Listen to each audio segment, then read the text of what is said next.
Hello friends, welcome to this educational platform. आप सभी का आपके अपने इस एजुकेशनल प्लेटफॉर्म पर स्वागत है।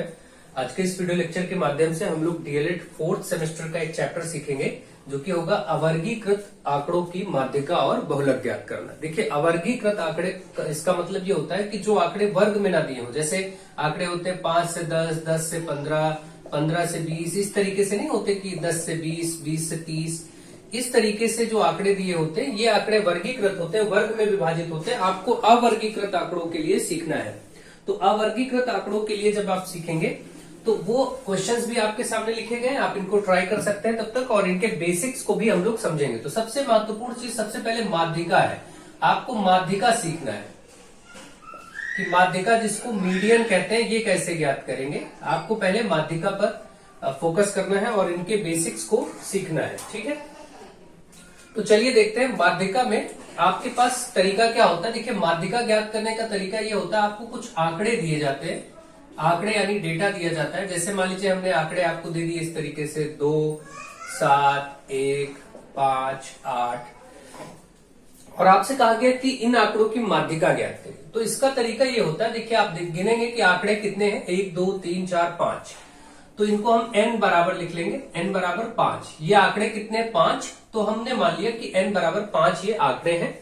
जितने आंकड़े होते हैं उसी को n कहते हैं। तो 5 आंकड़े, और 5 कैसी संख्या है, 5 एक विषम संख्या है। तो जब आंकड़े विषम हो, विषम यानी ऑड नंबर, जब आंकड़े विषम हो यानी 3 आंकड़े दिए हों, 5 आंकड़े दिए हों, 7 दिए हों, 9 दिए हों, 11 दिए हों, इस तरीके से आंकड़े जब दिए हों तो वहां पर जो माध्यिका का सूत्र लगता है वो आप ध्यान से देखिए। वहां पर जो माध्यिका निकालने का सूत्र है मीडियन का, वो होता है n+1 टोटल अपॉन 2, और फिर ब्रैकेट में लिख के और यहां लिख देते हैं वह पद।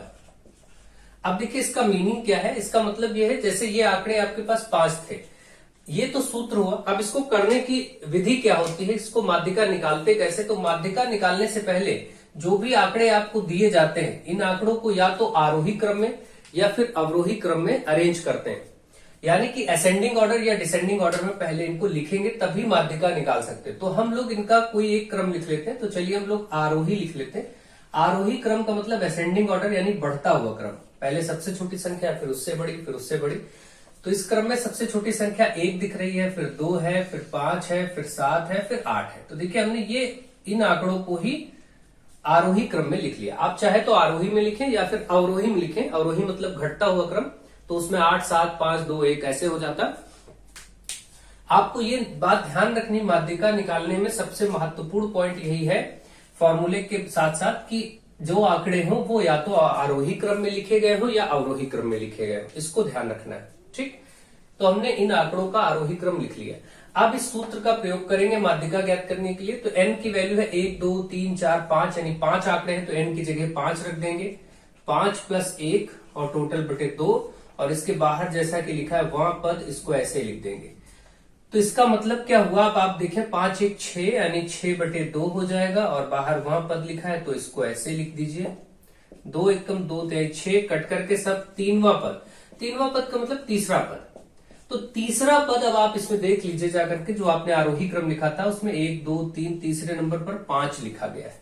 तो इसका मतलब माध्यिका आ गया 5। जब ये चीज निकल आता है कि कौन सा पद, तो आप यहां देख लेते, तीसरा आया तो 5 हो जाता, चौथा आता तो 7 हो जाता। तो माध्यिका बराबर 5 इसका उत्तर हो गया। शॉर्टकट में अगर बात करें तो हमेशा याद रखिए, जब जब विषम आंकड़े दियो, लेकिन आपको शॉर्टकट करना नहीं, क्योंकि डीएलएड के कोर्स में तो आपको शॉर्टकट नहीं करना है। आगे जाकर के जब आपको अदर कोर्सेज में करना होगा, सुपर टेट या यूपी टेट, इनकी सबकी प्रिपरेशन में, वहां अगर ऐसे क्वेश्चन पूछे जाते हैं तो आप डायरेक्ट कर सकते हैं बिना ये सब कैलकुलेशन के। तो उसका तरीका ये होता है कि आप बराबर से आरोही अवरोही में लिख लीजिए आंकड़ों को, फिर बराबर से 2 इधर के 2 इधर के हटा दीजिए, और बीच वाला जो पद है वही आपका माध्यिका निकलता है हमेशा, जब आंकड़े विषम होंगे तब, ठीक है। तो मुझे आशा है आप ये बात समझ गए होंगे, और ये चीज आपको क्लियरली आ गई होगी कि कैसे विषम संख्याओं के लिए आंकड़ों पर कार्य करना है। अब हम लोग बात करते हैं सम आंकड़े जब दिए गए हो तो माध्यिका कैसे ज्ञात करेंगे। जब आंकड़े n आपके सम हो यानी इवन नंबर दिए हो तो क्या करेंगे, जैसे आंकड़े हम ले लेते हैं कुछ, मान लीजिए यहां पर आंकड़े हो गए 4, 11, 8, 7, 5, 1। तो ये आंकड़े अब आप देख पा रहे हैं, यहां पर जो आंकड़े हैं वो आपके कितने हैं, 3 3 6 आंकड़े, 6 आंकड़े हैं। अब हम कार्य कैसे करेंगे देखिए, तो यहां पर जो आपको माध्यिका निकालना है उसका सूत्र, पहले तो आप आरोही अवरोही में इसको भी कर लेंगे, या तो आरोही में या अवरोही में, पहले ये काम तो करना ही करना है। तो चलिए इस बार मैं अवरोही में लिख देता हूं। अवरोही क्रम मतलब घटता हुआ क्रम, जिसको इंग्लिश में डिसेंडिंग ऑर्डर कहते हैं। तो सबसे बड़ी संख्या 11, फिर 8, फिर 7, फिर 5, फिर 4, फिर 1। ठीक, सारे नंबर्स लिख लिए गए। अब इस क्योंकि आंकड़े सम है, क्योंकि n का मान कितना है आप देखेंगे तो 6 है, 1 2 3 4 5 6 आंकड़े हैं, और 6 कैसी संख्या होती है, सम संख्या होती है। इसलिए सम संख्या के लिए माध्यिका का सूत्र आप लगाएंगे, जो कि ये होता है, सामने आपके लिखा जा रहा है। माध्यिका का सूत्र जब आंकड़े सम हो तो लगता है n/2 वह पद प्लस n/2 + 1 वह पद, और टोटल बटे 2 बाद में कर दिया जाता है। ठीक, तो ये आप देखिए n/2, बस आपको बहुत इजी होता है, टफ नहीं, क्योंकि पहली बार जो लोग बच्चे देखते हैं उनको लगता है टफ है, मगर बहुत ही इजी होता है। n का मान क्योंकि 6 है तो 6 यहां रख देंगे, तो 6/2 वहां पद हो जाएगा, प्लस यहां भी 6 रख देंगे तो 6/2 + 1 वह पद हो जाएगा, और टोटल बटे 2 ये है ही। तो ये कट करके 2 3 6 मतलब 3वां पद, और ये 2 3 6 3 आएगा, +1 मतलब चौथा पद। इसका मतलब तीसरा पद और प्लस चौथा पद यानी 4वां पद, और इन दोनों का बटे 2 कर देना, वही आपका माध्यिका हो जाएगा। तो माध्यिका में आप यहां तक पहुंच गए कि इसमें तीसरा और चौथा पद हम केवल उठा ले और बटे 2 कर दे आंसर। तो अब आप देखिए जो आपने अरेंज किया है वो ये अरेंज किया है, इसमें तीसरा पद 7 है, चौथा पद 5 है, 1 2 3 4। तो तीसरा पद की जगह 7 रख दीजिए, चौथे की जगह 5 रख दीजिए, बटे 2 कर दीजिए। सॉल्व करेंगे तो 7 5 12, 12/2 कट करके आ गया 6। तो जो माध्यिका है इस प्रश्न के लिए उसका उत्तर 6 हो गया। ठीक, इस तरीके से आपको ये प्रश्न सॉल्व करने हैं, और बहुत ही इजी क्वेश्चंस होते हैं। तो मुझे आशा है कि आपको ये सारे प्रश्न बहुत ही इजीली समझ में आ रहे होंगे, केवल सूत्र का सही प्रयोग आपको करना आना चाहिए बस। ठीक है, तो एक एक चीज ध्यान से देखेंगे और आप करेंगे तो ऐसे इसको बहुत ही आसानी से कर ले जाएंगे, और आपको कोई दिक्कत नहीं होने वाली है। ठीक है, तो चलिए ये क्वेश्चंस और बेसिक्स आपने सीख लिया माध्यिका के लिए। अब हम लोग माध्यिका से रिलेटेड क्वेश्चन जो लिए गए इनको सॉल्व करते हैं। जैसे यहाँ पर क्वेश्चन है, 7 बालिकाओं की ऊंचाई सेंटीमीटर में दी गई है, तो कितने कितने सेंटीमीटर देखिए है, 148, 151, 153, 144, 142, 152 और 155। अब आप देखिए यहां पर आपके पास 7 बालिकाएं हैं। अब इन 7 बालिकाओं की ऊंचाइयों को आप क्या करेंगे, इनकी ये ऊंचाइयां दी गई हैं सेंटीमीटर में, तो आप क्या करेंगे, इनको पहले आरोही या अवरोही में अरेंज करेंगे। ये काम आपको भूलना नहीं। तो मैं आरोही क्रम लिख लेता हूं। आरोही क्रम का मतलब होता है बढ़ता हुआ क्रम।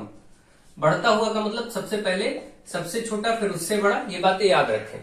तो अब इनको हम आरोही क्रम में लिखते हैं। तो आरोही क्रम में सबसे छोटी संख्या इसमें कौन सी आपको दिखाई पड़ रही है वो देख लीजिए। तो मैं इसको यहां से हटा देता हूं और आरोही क्रम यहां पर लिखा जाएगा। तो आप देखेंगे आरोही क्रम में सबसे छोटी संख्या इसमें आपको दिखाई पड़ रही है 142। ठीक है, तो सबसे पहले 142 ये हो गया। 142 के बाद फिर 44, तो 144 हो गया। फिर 144 के बाद आपका 148 हो जाएगा, 148 हो गया। इसके बाद 51 हो जाएगा, 151, फिर 152 ये हो गया, फिर 53, 153 और 155। 1 2 3 4 5 6 7 आंकड़े हो गए। डायरेक्ट आप आंसर जानते हैं, बीच वाला होगा अगर आपको माध्यिका डायरेक्ट पूछी जाए, क्योंकि यहाँ पर आंकड़े n बराबर 7 है, और 7 कैसी संख्या है, एक विषम संख्या है। 7 आंकड़े हैं जो कि विषम है, तो यहाँ पर बीच वाला ही आंसर हो जाएगा। 3 इधर से 3 इधर से हटा दीजिए, बीच वाला ही आंसर निकलेगा। ये आपको पहले से मालूम है, लेकिन अब करने का तरीका आपको करके सॉल्व करके दिखाना होगा। तो इसलिए आप ऐसे देख लीजिए कि माध्यिका बराबर जब आंकड़े विषम होते हैं तो n+1 और बटे 2 वह पद ऐसे लिखा जाता है। n का मान है 7, 7 + 1/2 ऐसे लिखा जाएगा और पीछे ये वहां पद जरूर लिखेंगे। ठीक है, अब इसके बाद 7 1 8 हो गया, 8/2, क्योंकि आप माध्यिका निकाल रहे हैं तो यहाँ माध्यिका लिखते चलिए। 8/2 वहां पद, 8/2 का मतलब 2 एकम 2, 2 चौके 8, मतलब 4वां पद। और ये चौथा पद क्या होगा देख लीजिए, 1 2 3 4 यही होगा, तो आंसर 151 ये उत्तर हो गया। ठीक, तो इस तरीके से आपका आंसर पहले क्वेश्चन का 151 आ गया जब आंकड़े विषम हो। बहुत ही आसान सा प्रश्न होता है, केवल समझने की जरूरत है बस। अगर आप अच्छे से समझ जाते हैं तो कोई दिक्कत नहीं होगी माध्यिका निकालने में और उसको सॉल्व करने में।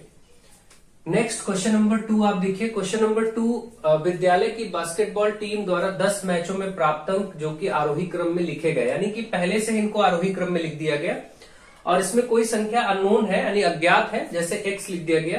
तो इस केस में आपको जब इस तरीके के आंकड़े दिए जाएंगे जिसमें कुछ अननोन रहेगा या x या p या m कुछ भी, तो उसमें माध्यिका दे दी जाएगी, जैसे यहाँ पर माध्यिका दे दी गई है इस प्रश्न की पहले से ही।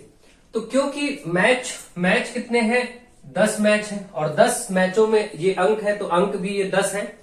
10 अंक है इसका मतलब n, यानी कि n का मान तो 10 है और 10 कैसा है, एक सम संख्या यानी इवन नंबर है।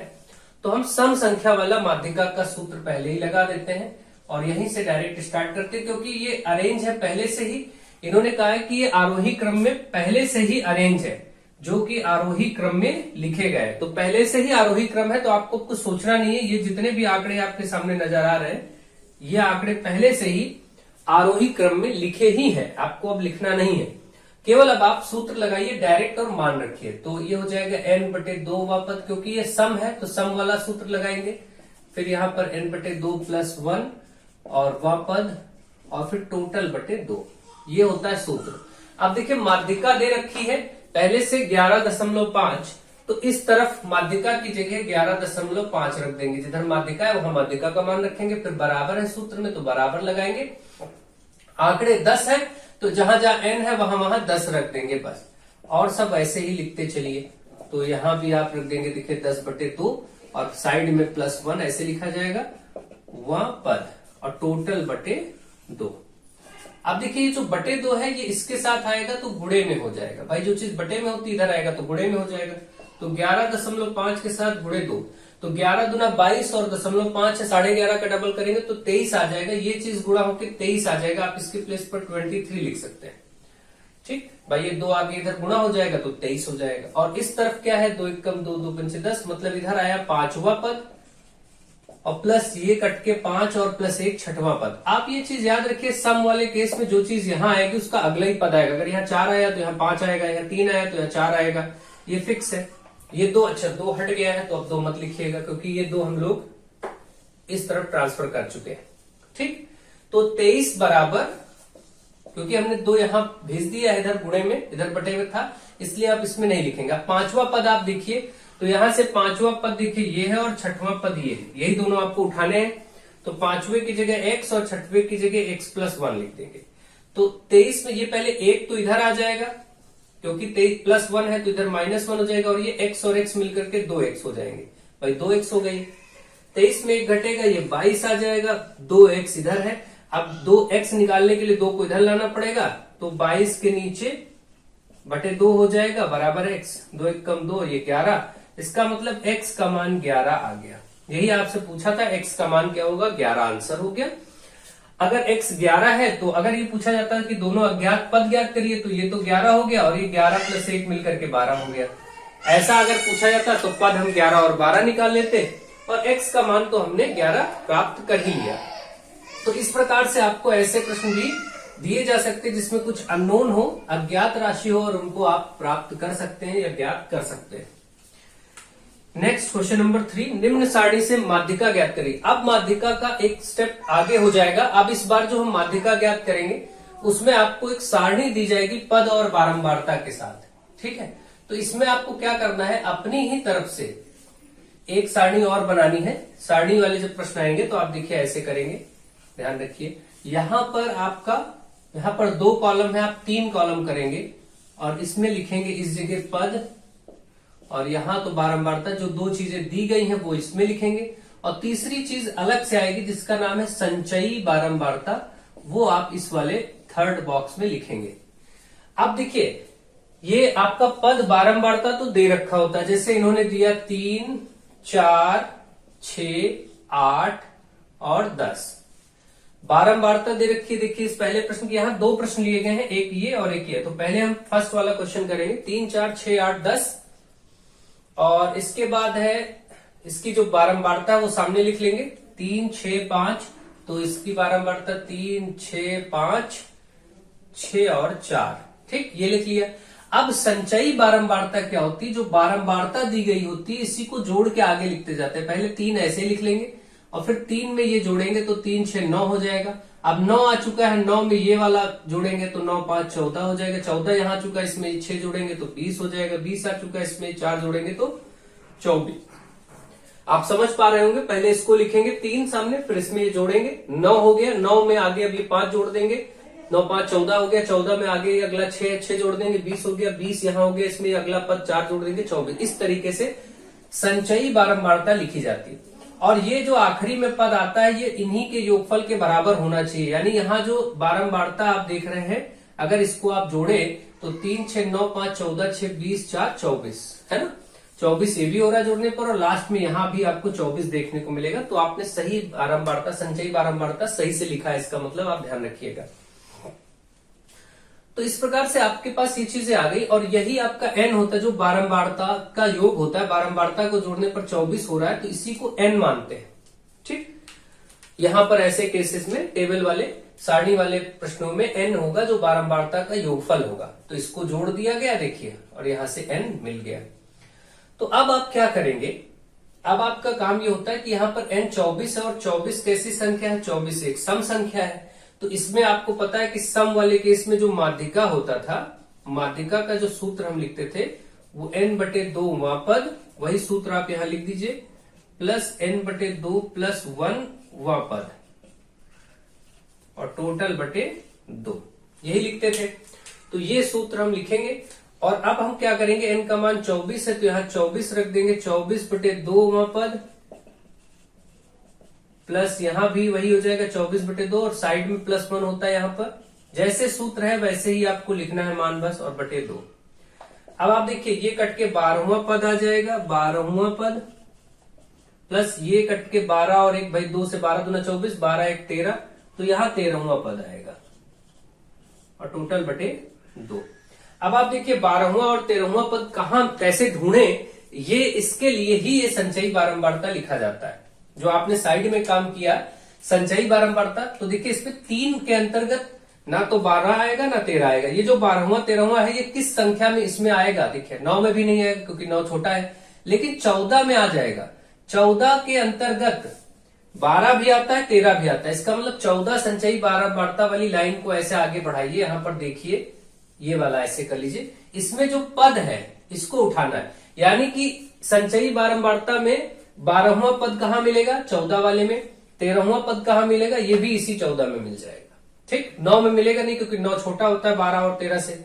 14 में ये दोनों अंक शामिल होंगे, तो इसलिए इसके सामने वाला ठीक पद हम उठाएंगे, पद के में आएंगे, और पद में यहाँ पर 6 है तो 12वें पद की जगह भी 6 रखेंगे, और 13वें पद की जगह भी 6 रखेंगे। एक बार 12वां पद 6 और 13वां भी इसी में शामिल है तो उसकी जगह भी 6 और बटे 2, यानी 12/2, और 12/2 कट करके फाइनल 6 आंसर आ गया। तो इस केस में जो माध्यिका का उत्तर आपको देखने को मिल रहा है वो 6 मिल रहा है। ठीक, तो आप ध्यान रखें, एक बार मैं रिवाइज करा देता हूं। पहले आपको पद और बारंबारता दिया होता है, बारंबारता का योगफल ही n होता है। ठीक, जो सूत्र में n रखते हैं।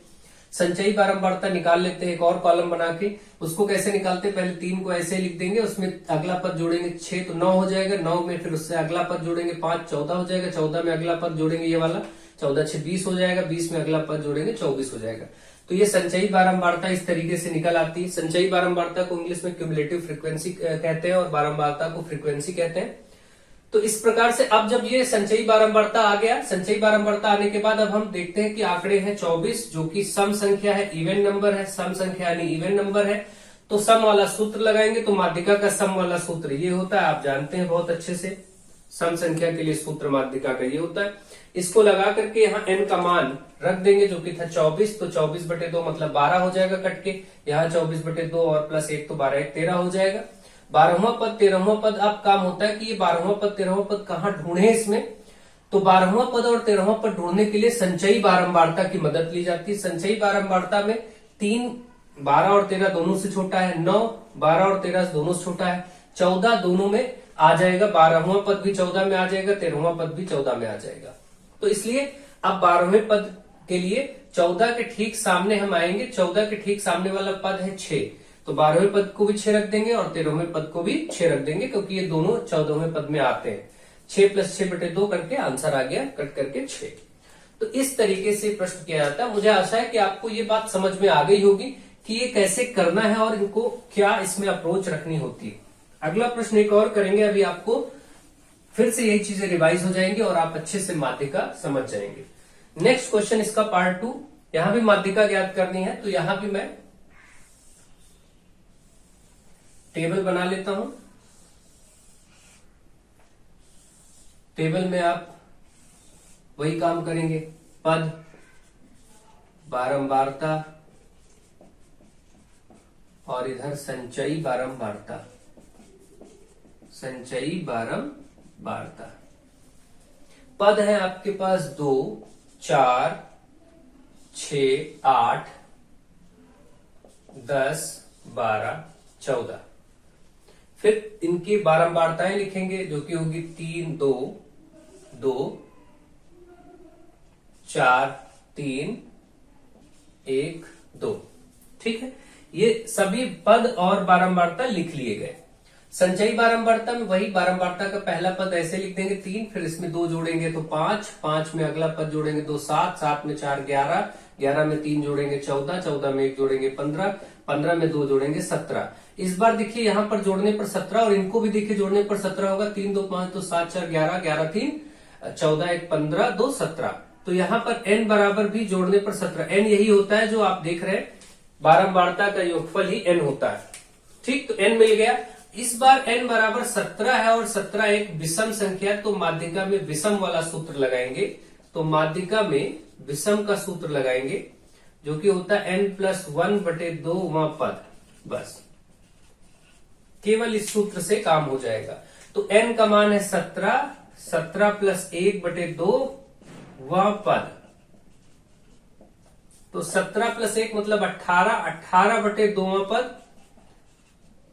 18/2 का मतलब कट करके हो जाएगा 2 9 18, तो 9वां पद। भाई 2 1 कम 2, 2 9 18।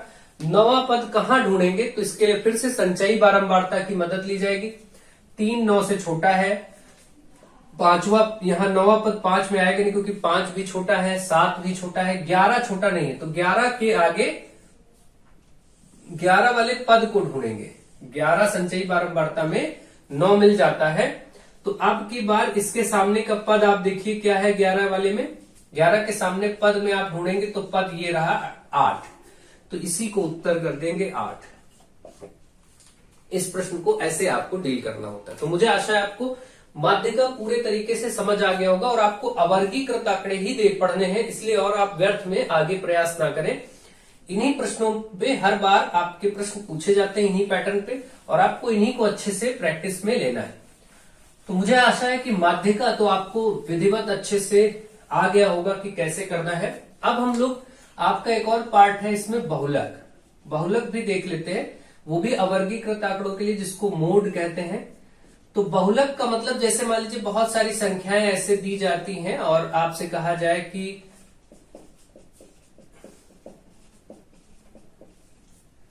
इस तरीके से बहुत सारी संख्याएं दी जाती, इसमें आपसे कहा जाए बहुलक क्या होगा, तो देखिए जो संख्या सबसे अधिक बार आई होगी वही बहुलक है। तो आप देखेंगे 2 सबसे ज्यादा बार आपको देखने को मिल रहा है और इतनी बार कोई और संख्या रिपीट नहीं हुई है, इसलिए बहुलक हो गया। बहुलक सबसे ज्यादा बार 2 आया है, इसलिए बहुलक हो गया 2। जो संख्या सर्वाधिक बार आएगी वही बहुलक हो जाएगा। जैसे मैं कहूं 11 10 11 12 10 11 10 11 13 और ये। अब आप देखिए यहां पर ये आंकड़े आपको दिए गए। इसमें देखिए 13 2 बार आया है, लेकिन 11 1 2 3 4 5 बार आया है। सबसे अधिक बार 11 आया है, इसलिए बहुलक यानी मोड 11 हो जाएगा। बस बहुलक ज्ञात करना बहुत ही आसान है। इस प्रकार की संख्या में केवल ये देखना है कि कौन सी संख्या सर्वाधिक बार आई है, वही बहुलक हो जाता है। ठीक, अब इसको सारणी में भी दे सकते हैं कि भाई पद दिया गया, सारणी बना लेते हैं। सारणी में भी ये चीजें आपको दी जा सकती हैं, पद और बारंबारता। अब आपसे इस पद और बारंबारता दिया जाएगा। पद मैं ले लेता हूं यहां पर कुछ, जैसे मान लीजिए यहां पर 8 है, 13 है, 19 है, 21 है, 17 है। और अब आपसे 8 बोला गया कि ये आया है 10 बार, 13 8 बार आया है, 19 3 बार आया है, 21 आपका 15 बार आया है, 17 आपका 13 बार आया है। ऐसे बारंबारता का मतलब होता है कौन सा पद कितनी बार है। इसका मतलब 8 10 बार आया, 13 8 बार आया है, 19 9 बार 3 बार रिपीट होगा, 21 15 बार और 17 13 बार। अब आप देखिए सर्वाधिक बार कौन आया है, तो आप देखेंगे 21 ऐसी संख्या है जो सबसे ज्यादा बार यानी 15 बार आया है। तो बहुलक बस केवल आप 21 को बोल देंगे, क्योंकि 21 सबसे ज्यादा बार है, इसलिए बहुलक 21 हो गया। ध्यान रखें 15 को ना बोल दे, बारंबारता में नहीं, पद में आपको बहुलक लिखना होता है। कौन सा पद सबसे ज्यादा बार है, तो 21 15 बार है, इसलिए 21 उत्तर हो जाएगा। ऐसे ही इन्हीं पदों में माध्यिका ना बतानी होती, हमको अगर इसका बहुलक बताना होता तो हम केवल देखते कि कौन कितनी बार, 3 ही बार है, 4 6 बार है। तो सबसे ज्यादा बार यहां मान लीजिए 2 सेम चीजें हो गई, तो इसको आप हटा दीजिए, दूसरी सारणी देख लेते हैं, क्योंकि सारणी में क्या है, कोई रिपीट वाली चीजें नहीं होनी चाहिए। आप देखिए यहां पर मैं फिर से लिखता हूं, अब सीधे आंकड़े लिख देता हूं। जैसे मान लीजिए यहां पर आपका लिखा गया 13, यहां पर लिखा गया 16, यहां पर लिखा गया 19, यहां लिखा गया 22। अब आपसे कहा जाए ये है पद और इधर है बारंबारता। बारंबारता में ये 4 बार है, ये 7 बार है, ये 8 बार है, ये 1 बार है। अब आप देखिए सबसे ज्यादा बार कौन आया है, तो 19 सबसे ज्यादा बार 8 बार आया है। इस श्रेणी का, इस सारणी का जो बहुलक हो जाएगा वो हो जाएगा 19, क्योंकि 19 सर्वाधिक बार आया है, 8 बार। तो इस तरीके से बहुलक या मोड बहुत ही आसानी से ज्ञात किया जा सकता है। और मुझे आशा है कि आपको मीन, मीडियन, मोड, मीन तो यहां पर नहीं था, माध्यिका और बहुलक थे अवर्गीकृत आंकड़ों के लिए, इसलिए आपके सिलेबस का जो हिस्सा था, संपूर्ण चैप्टर जो माध्यिका और बहुलक से संबंधित था वो आ चुका है। और माध्यिका और बहुलक इससे आगे आपसे पूछा नहीं जाएगा। तो आपके लिए मैक्सिमम लिमिट जितनी हो सकती थी सारी चीजें डिटेल कर दी गई हैं, आपको पढ़ा दी गई हैं। आप इसको ढंग से पढ़ते रहें और अपने फ्रेंड्स को प्लेटफॉर्म से जोड़ते रहें, सीखते रहें, आगे बढ़ें और अच्छे नंबर से पास हों। So thank you to all of you.